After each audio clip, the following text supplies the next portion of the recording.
Hey folks, welcome to another dreary day of cafe. On this episode of the Budget Build, we are going to staple some things to the frame. I hope we're not going to staple them to them, but it could all happen. It's a budget build. It's lashing rain here in southern Ontario. We're meant to have a storm, but it's after getting a little bit brighter. We're hoping, as we're filming the intro, we'd have like lightning flashing in the background and maybe even one of us would get hit. You know, I've been bad-mouthing Poseidon all week. I think this is his attempt at reaching us, but we're just a little too far inland that his strength isn't quite getting there. But that's because he's a weak god. Is that all you've got? Alright, so let's get stuck in. So this is the old rear set mount. We're using the one on the brake side here, and you see how it's got the little master cylinder for the rear brake on here. It fits on here like this. When we were doing our sizing up and testing, Dan sat up on the bike, if you remember, and he put his feet back here and felt that this was, you know, pretty comfortable. So what we're thinking is we're going to clean up all this and we're going to take this off and we're going to see if we can mount our new rear set up here and put our linkage down here, the lever for the master cylinder.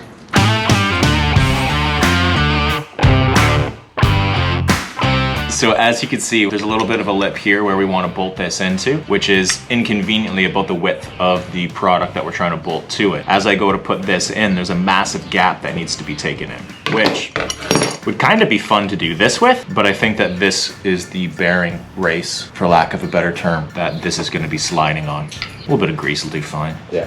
Name of the game, grind this, dismantle the master cylinder, take out the shaft here for the actuator for the brake. We will have to repurpose the piece, the collar that fits over the shaft, and we'll actually have to cut it because we're going to connect up the linkage to it once everything links back up so that we can actuate. And just to give you guys a little look, Aliexpress for these, nothing special, but they're decent. You have a little split collar here and you have the little piece here. So the idea is, as Dan was saying, this will actually sort of be the race. You know, as Dan said, for lack of a better term, it's actually going to be what this slides on. So we're going to have to grease it up. We can simply just pop that through.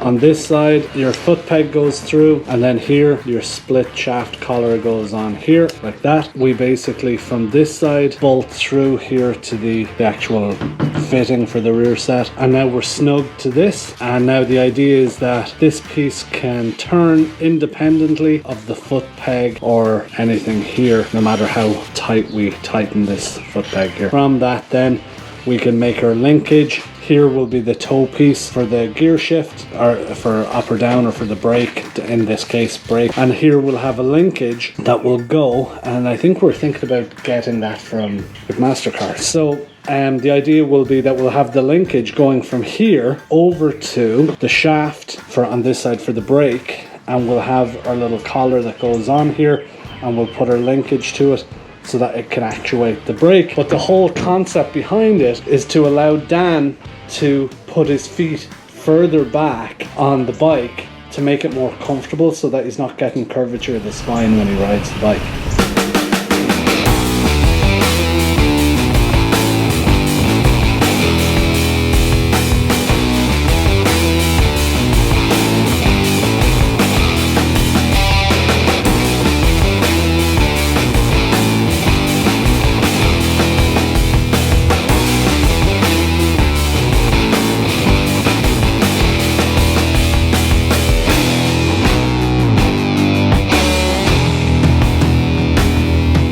Got it, Dan. Didn't even use the hammer. Yeah, didn't need the hammer. Dan's got two there. Oh.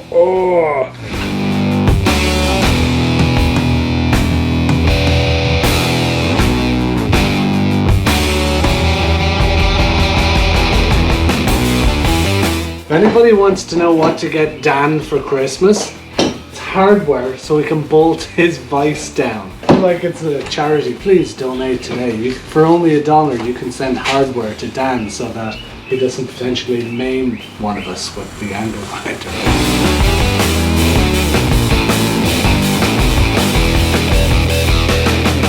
Dan's doing a little bit of polishing up here on our rear set. What's it looking like, Dan? Shiny. That's come up really nice, eh? That's not bad. Not bad at all. For two idiots.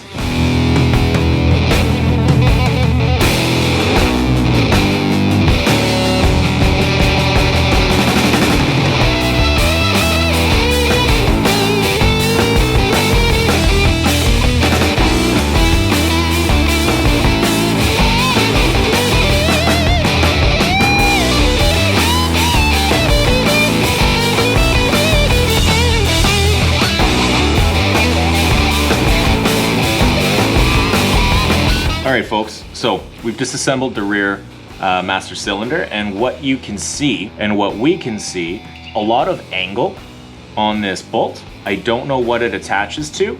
It doesn't go in or out, but it does go up and down. Story of my life. Sorry, how's your work? Thank you, ladies and gentlemen, we'll be here all week. So yeah, we're not sure how we're going to use this to our advantage, but we'll figure out some way of stopping on hopes and dreams, because I don't think this master cylinder has it in it anymore.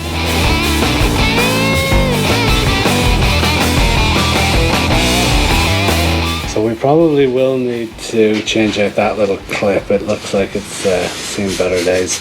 Dan's hitting it with a little bit of brake cleaner, is it, Dan? Rust off. Rust off plus. Is rust a word? I asked that as somebody who is novice. You see, rust is a pedestrian word. It's the layman's term for oxidation. The specific term is rost. I don't know. Either that or an entire company made a typo on every single one of their labels, but I know which story I'm going with.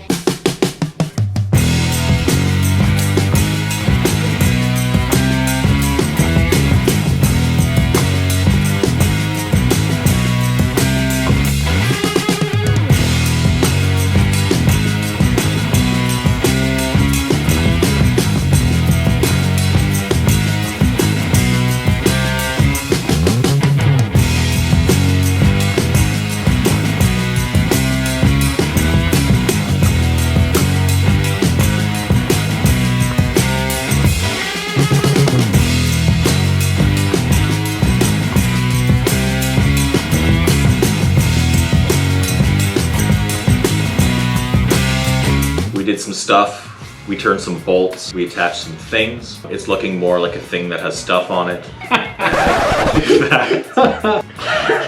Would it? Don't mind what Dan's saying. We've had too many beers. We're really happy with the rear sets. You know what? Those rear sets look good. They look good. They suit the bike. They're cheap. They suit the bike. That's all that's important. And they're cheap, you know, 50 bucks, Aliexpress, they're in the link. We've got a link in the description of the video for anyone that's new to the channel. We've got an Excel file or a Google Docs file, and it has all of the stuff that we've either bought or we're planning to buy for the build to make it really transparent for you guys. A, what we're spending on it.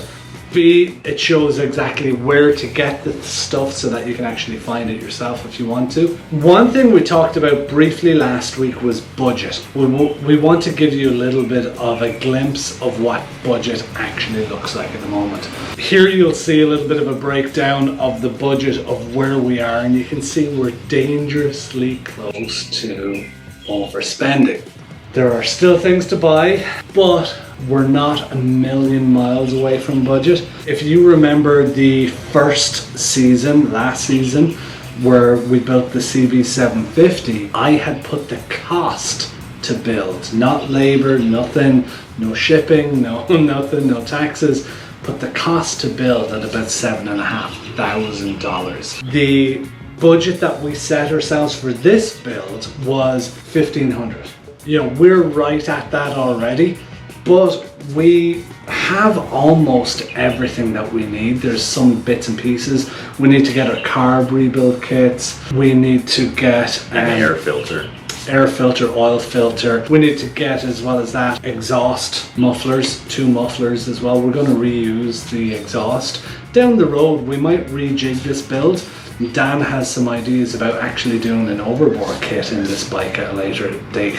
Stay tuned on that one. It might be something that we do. Not for the budget build this season, but in the future. Spoiler alert. pretty close, you guys. Yeah, it's really close. We've got a few little bits and pieces, but we're very close to the budget that we outlined. As always, thank you very much for watching. Don't forget to smash that like button and the subscribe button. We hope to see you next time. Stay safe.